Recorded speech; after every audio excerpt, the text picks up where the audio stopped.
அன்பு நண்பர்களே, இன்னைக்கு அன்னை சமையல்ல பார்க்க போறது வேர்க்கடலை குழம்பு.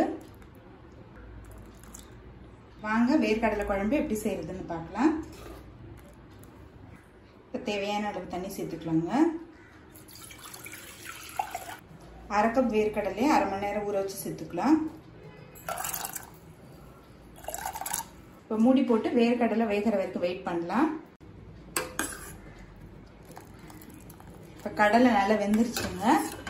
இதுக்கு மேலே இருந்ததுன்னா கடலை உடஞ்சி போயிடும். கடாயில் தேவையான அளவு எண்ணெய், 1/2 டீஸ்பூன் கடுகு, 1/2 டீஸ்பூன் சீரகம், கொஞ்சம் கருவேப்பிலை,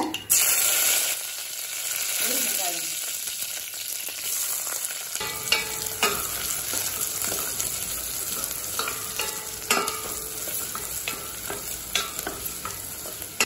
அடுத்தது 2 தக்காளி சேர்த்துக்கலாம். தேவையான அளவு உப்பு.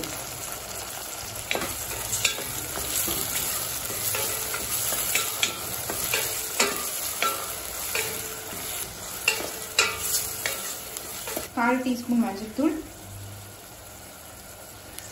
2 டீஸ்பூன் மிளகாய் தூள், 2 டீஸ்பூன் சாம்பார் பொடி.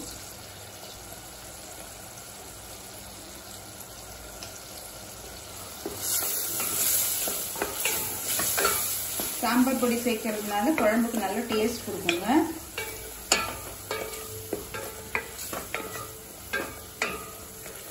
ஒரு நிமிஷம் வரைக்கும் நல்லா வதக்கிக்கலாங்க. இப்போ மிளகாய் தூள் வாசனை போக 1 நிமிஷம் வரைக்கும் நல்லா வதக்கியாச்சுங்க. அடுத்தது 1 கப் அளவு தண்ணி சேர்த்துக்கலாம். நெல்லிக்காய் அளவு புளியை தேவையான அளவு தண்ணியில கரைச்சி சேர்த்துக்கலாம். இப்போ புளி சேர்த்துட்ட பிறகு ஒரு 2 நிமிஷம் ஸ்லோல இருக்கட்டும். 1/2 டீஸ்பூன் மிளகு, 1/2 டீஸ்பூன் சீரகம், 2 பல் பூண்டு, 1/4 கப் தேங்காய் துருவல். இப்போ இது எல்லாத்தையும் மிக்சியில நைஸா அரைச்சிக்கலாங்க. இது மாதிரி அரைச்சு போடும்போது குழம்போட டேஸ்ட் ரொம்ப நல்லா இருக்கும். இப்போ மிக்சியில எல்லாத்தையும் அரைச்சாச்சுங்க. இப்போ இதை குழம்புல சேர்த்துக்கலாம். இப்போ வேக வச்ச கடலை இதில் சேர்த்துக்கலாங்க. நம்ம அரைச்சு வச்சிருக்க மசாலாவும் இது கூட சேர்த்துக்கலாம்.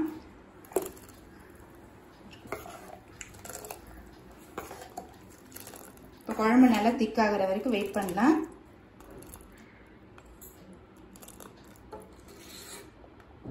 குழம்பு திக்காயிடுச்சுங்க. இப்போ வேர்க்கடலை குழம்பு ரெடி ஆயிடுச்சு. சர்வ் பண்ணிடலாம்.